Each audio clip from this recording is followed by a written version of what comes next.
All right, I'm super pumped for this conversation, and here's why, and then we're going to get into it. One, love the brand Kiki's, and I think it's important to let people understand what the business opportunity is. And I think a lot of people don't understand it because it's so focused on Florida right now, which we're going to get into that. Two, love talking to franchisees. I think, John, your story is exciting. I want to break into that. And lastly, like to have two Johns on a call, I'm just going to have to go John A, John E to make this very, very simple. But I think there's a wealth of conversation that's coming out of this. So, John A, I'm going to start with you just to frame things up. Give whoever's watching this a sense of what is kind of the state of the union at Kiki's right now. Sure. Yeah, I call this a 19-year-old startup. We were acquired by Denny's in July of 2022. So that really accelerated our ability to grow. We're able to put in stronger support systems for that growth, apply the right capital and resources to get things aligned and really grow. So if you asked me how many states we were in January of last year, I'd have said one, Florida, just as you'd stated in your opening. And if you asked me in December, I would have said 7. So we're now we've got states sprinkled out from Florida all the way over to California. It's huge. Johnny, what's your franchise backstory? How did you accidentally fall into franchise, and how did you accidentally fall into Kiki's? Yeah, so started off as a customer first. My wife and I, our background was in television for about 25 years. Never in a million years did I thought I would ever end up in restaurants. And we had a good friend who was a franchisee in Orlando, and was just mesmerized. So I got to sort of, we were a customer. We loved the brand. We would go there all the time with the kids. And then I got to see from his perspective, just being friends with him over the years, it's like, this is really fascinating model you have here. And so a buddy of mine invested with him to go and scale and do more units. And then that took off really well, and ended up buying out my partners. My wife and I did about 6 years ago, maybe 7 years ago, and then continued to scale it from there. So yeah, it was a very not traditional journey into restaurants. And whenever I talk to other restaurateurs, I'm like, all I know is Kiki's. Like, it's awesome, but like I'm always gathering information. But Sure. I've been told many times I've been spoiled by getting into a Denny's brand because of the team, which I can appreciate because they're awesome. Go back to this decision to buy in, and two things I'm curious about. Behind the scenes, what was going on with the knee jerks? What was kind of making you nervous about this? And then, I mean, to be somewhat of pioneer franchisee into the system, once you got in, how did you overcome some of those fears and build up the confidence?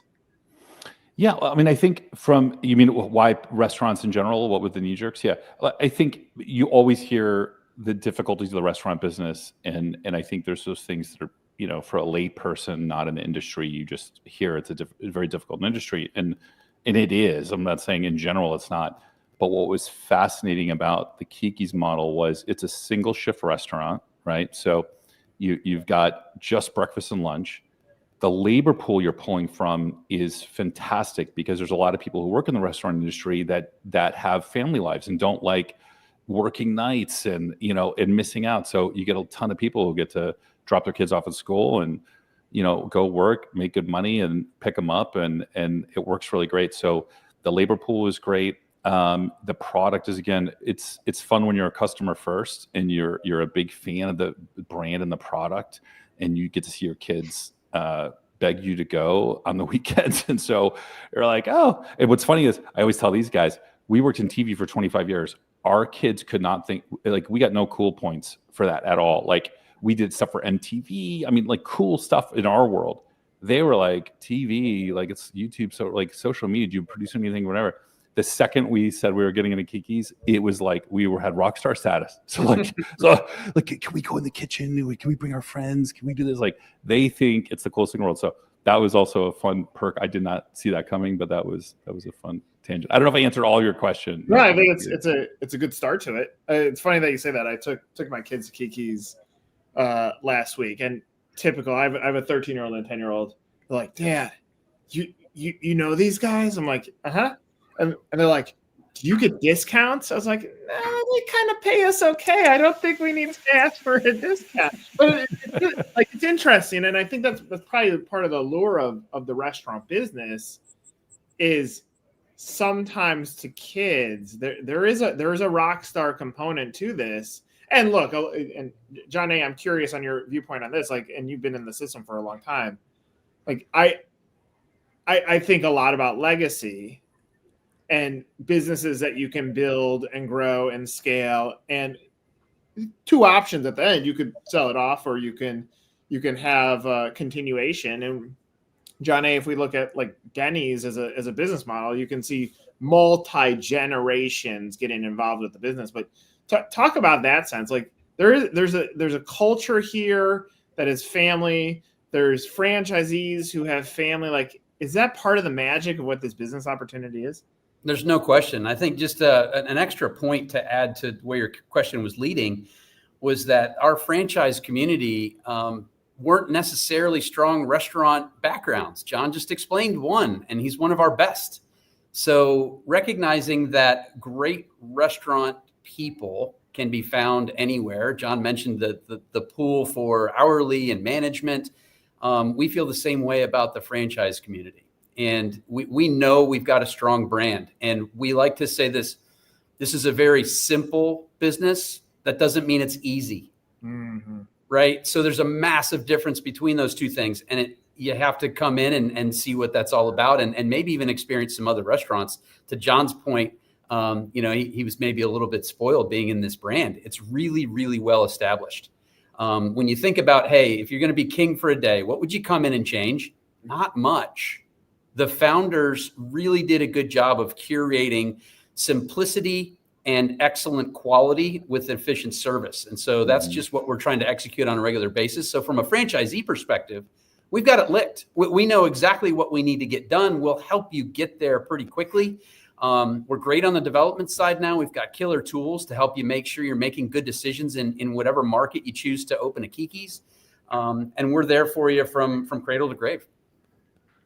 Johnny, I think through this fake cocktail party in my brain of where people show up at a cocktail party and they're like, what do you do? And I use this as really an entry point to this question. At what point do you go from you're at that cocktail party and you're like, I'm a TV guy, to I'm a restaurant guy? Like, how long did it take for that to transform, or has it not transformed yet? Oh no, it's transformed for sure. It probably took only a couple years before, because what's interesting is the brand's got, we're based in Florida, and it has such a good connection to the community. And to John A.'s point earlier, the founders, when they built this, they did no marketing. So you would just open up a Kiki's in a strip mall. Like it didn't have to be on the corner of Sexy and Sexy, and just the community would come. It is a very crazy thing that would happen. And every time I talk to people about this, they're like, that doesn't work that way. I'm like, I don't know. It just works that way. And so you have this really strong reaction to people. So when I tell them, not just restaurants, but it's Kiki's, you get this great, oh my God, we love Kiki's. We all are, it's the same thing what you say, right? So there's a very consistent reaction. So it probably took a couple of years before I realized, I'm like, TV's a dying thing anyway. People are like, what is that? Did you do anything on social YouTube? Did you do a Snapchat series maybe? No. You're an influencer. Yeah.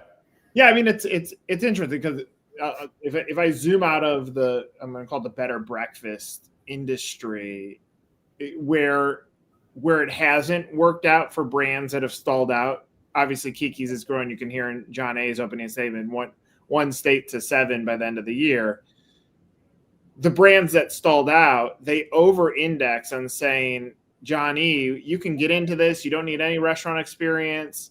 Where they didn't look deep into is, do you think about scale? Do you think about community? Do you think about, probably above anything with Kiki's, it's expectations being met by the customer? Like so many breakfast brands overpromise, underdeliver in the execution. Here, I like the 5 egg whites, but where else in the world can I order 5 egg whites? Like that's exactly what I want. They're like, you can have 2. But the point is, like, I think so many other brands over-index on the you don't need restaurant experience. This one seems very protective of the two things. One is who's getting the system and the culture. John A, is that accurate? That is accurate. And I'll just go through our growth pillars really quickly. I think it lays out the way we operate in our strategy. One is we have corporate. We were the ones that were the first 2 states outside of the state of Florida. We wanted to lead with our capital, with our resources, and prove this brand worked in brand new markets. To John Earhart's comment, we were growing without marketing, so we did end up doing some marketing. I just went dark. Crazy. I'll be with you in a second. Yeah, that's what happens when I don't. It's live, baby. It's live. Hey, I'm trying to save money. All right. It's a sustainability effort with motion sensors.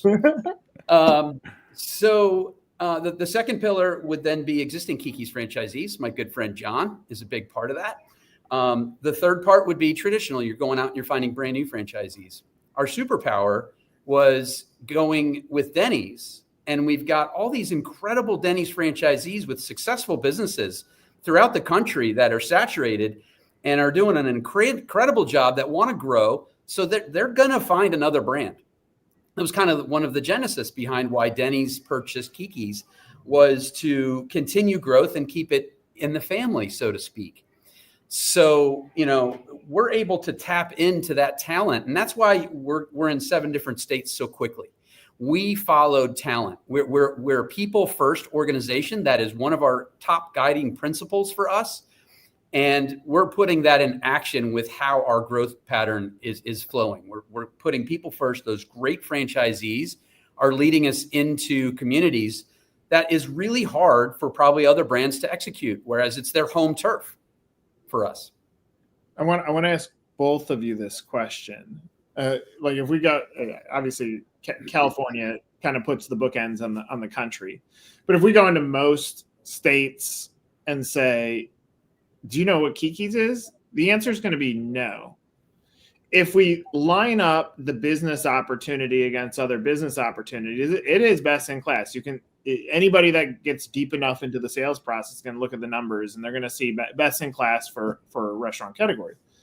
Does it blow? I'll start with Johnny and then go to Johnny. Does it blow both of your minds that people don't understand what this is, or is that still just maybe that's a gap in marketing that's being closed, of just not enough people understand that, 1, this is a restaurant, 2, it's a business opportunity, and 3, that it's a best in class in the industry. Oh, and the asterisk on top of it is, yes, Denny's is involved in it. John A, do you want to take a swing at that first? Sure. Yeah. What I'd say is we know who we are, and we're happy just putting one foot in front of the other as it relates to growth. We're not breathlessly trying to chase the next community, the next franchisee, the next opportunity, because we have such a strong metrics within the industry. Really, it's pretty much we're leading all brands. I mean, we're up there in rarefied air with In-N-Out and Chick-fil-A, et cetera, competing with them on BBI scores, Google review scores. You can't control those things. Those things are what they are based upon your performance in your cafes. And our team is able to put together some killer numbers. So that just gives me incredible confidence that when we go into markets, heck, we just had a conversation with a franchisee about going into a new market. And we're like, we don't really think about the competition too much. We know they're there. We're well aware of what they are, what they're doing. Everyone has the same metrics when they're making decisions in the development world now, but it doesn't change our calculus on getting, going after the right real estate in the right communities. Johnny, back to you with the same question. I mean, and I'll add the extension to it. It's almost like you found a great secret before other people. Does that surprise you? Yes, it does surprise me, because I know that those don't come along that often. And we were definitely lucky to happen to be in Florida, where this brand was born, and so we got to sort of experience it in our backyard. But yes, definitely feel lucky.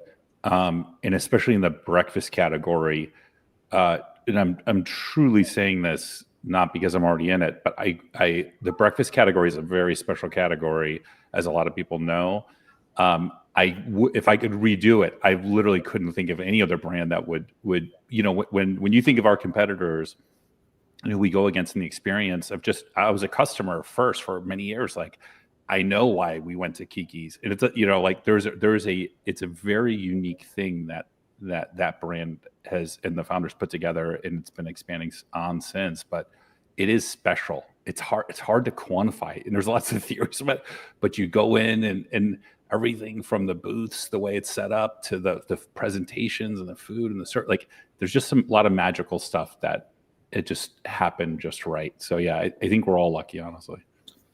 I'm going to ask both of you this too, Johnny. I'll start with you. Like if I'm trying to understand the magic of Kiki's, and I'm going to oversimplify this, I'll make a comparison. There's a non-franchise brand in Chicago, which is where I live, called Wildberry.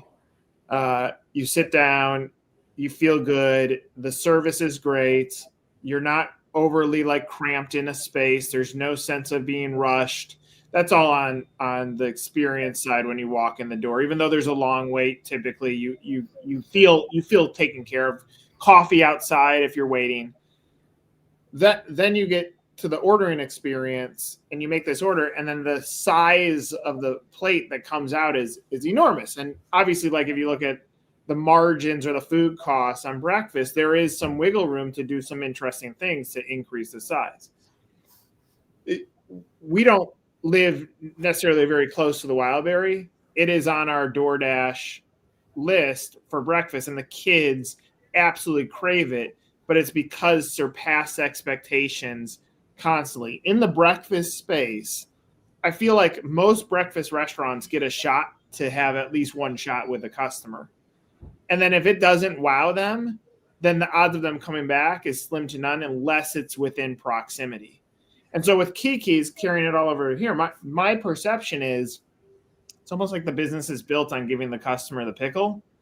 And that philosophy, it's so simple, but it's so lost by so many restaurant brands. And I'm oversimplifying it, but every time I've been to Kiki's as a customer or with John or with our dog, it feels the same. I'm just wowed and blown away. I don't need John in there for people to say, let's take care of this customer. I feel taken care of.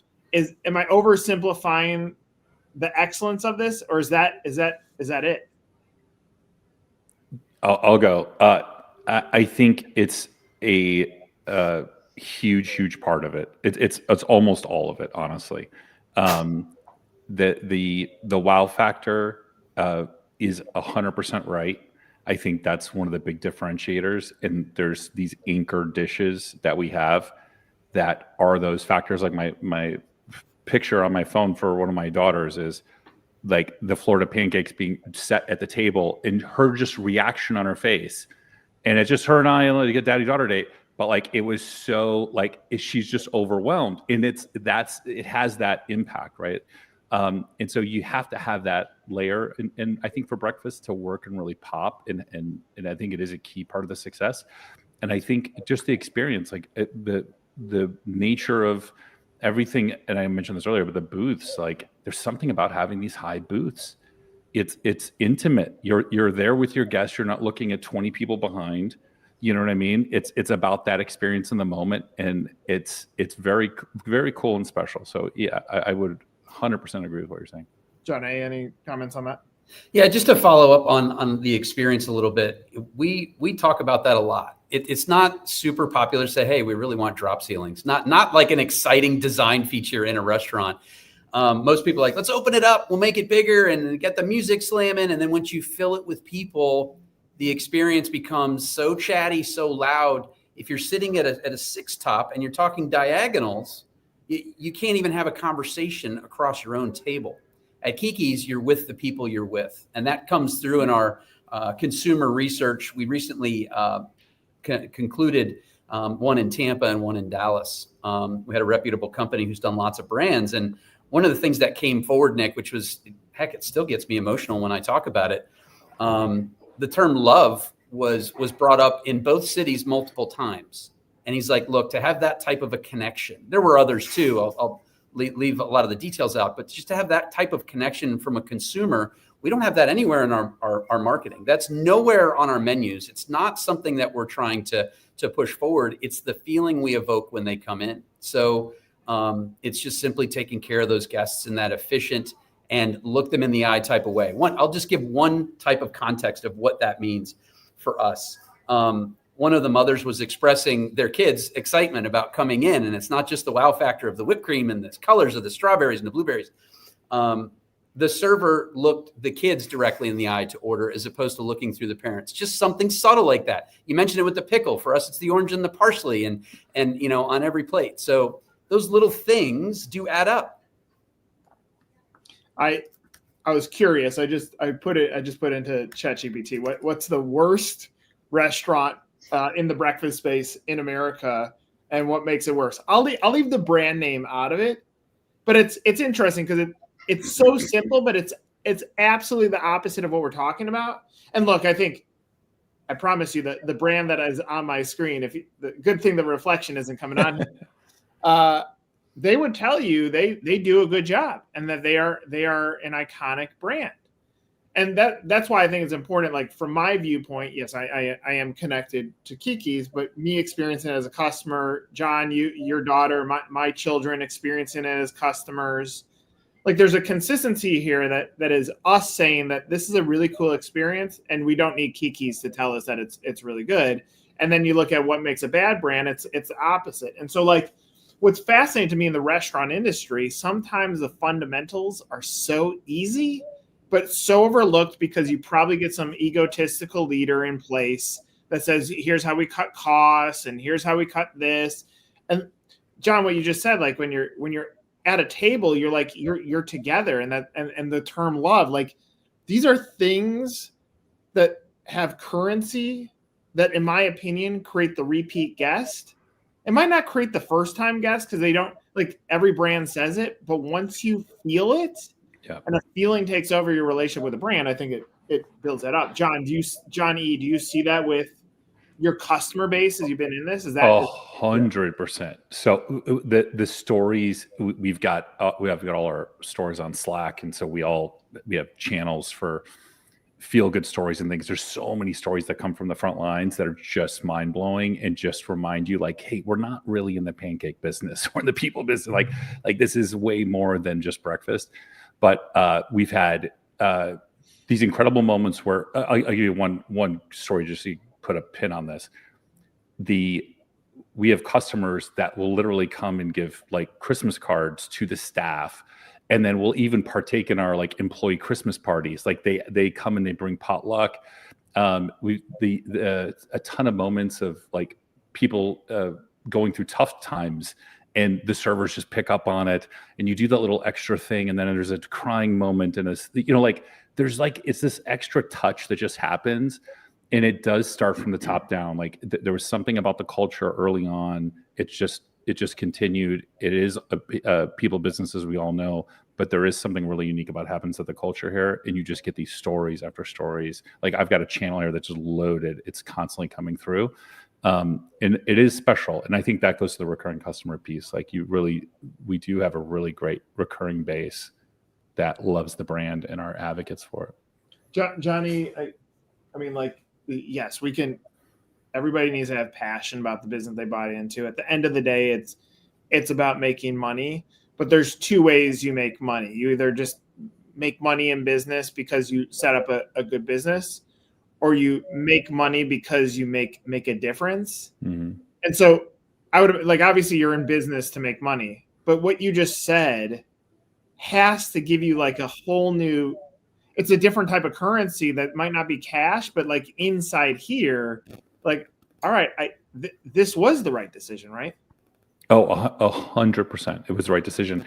And I think that's part of what I learned early on in my Kiki's journey was not appreciating what this industry is really about. And again, I did luck into this brand and this opportunity because it totally hits the nail on the head. I'm sure not all restaurants are like this, and I'm sure not all cultures are like this.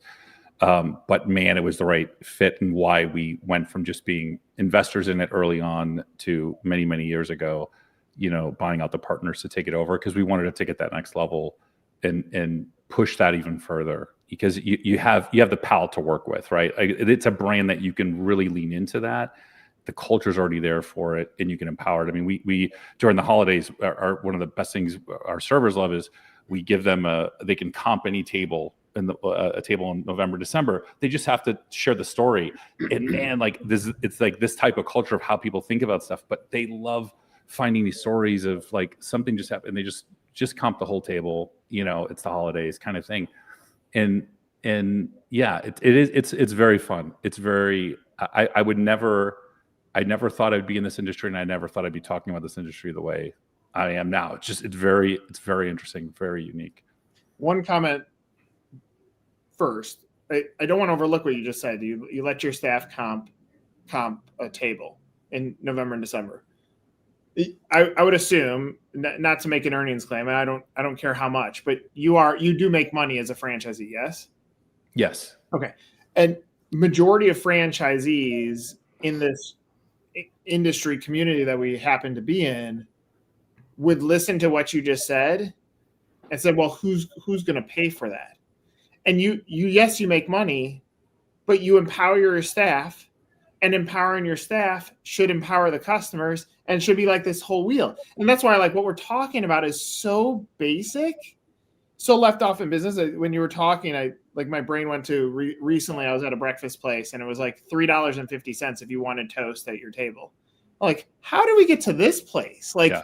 It's getting so bad that everybody's pinching dollars versus saying it might cost a little bit more in the short term, but what is the lifetime value of a guest that you make feel really good? And like, I think what you just said is so deeply valuable to it. And then my question to John A, like clearly if you watch John E throughout this video, and anybody could go backwards and watch it, there's a facial expression of a smile, which means authentic, which means this is not a bullshit conversation. How do you protect that as you continue to expand? Because John A, like the business is so good that it could attract people that just want to make money.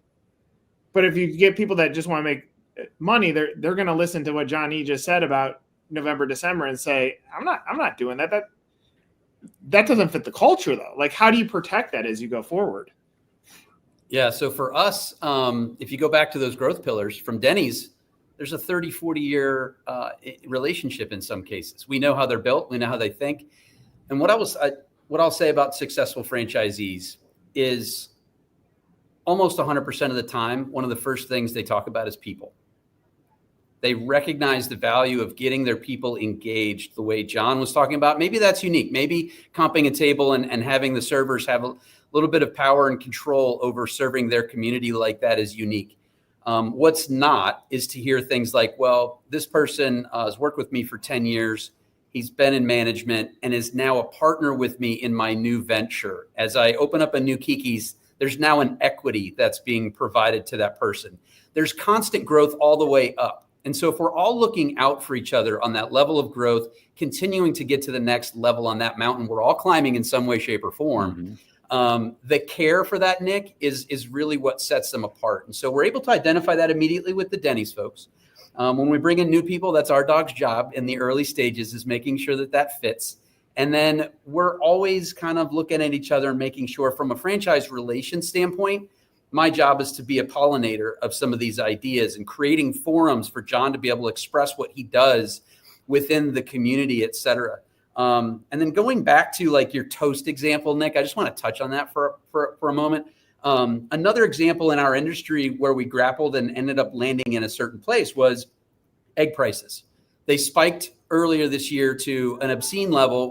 No one was really prepared for that. But how did you respond? And I'm not going to fault anybody for how they chose to go about modeling their business and the choices they made for egg surcharges or raising prices, et cetera. We all had to figure things out. So it's not to pick on anybody, but there is a mantra that I use personally, and it's a little bit of self reliance and responsibility, which is don't make your problem my problem, right? So in so many scenarios, it's like you can make the excuse, well, I had people call out. That's why my service is slow. That's why my kitchen's slow, et cetera. You're making your problem my problem. I didn't come here to hear about you having staffing issues.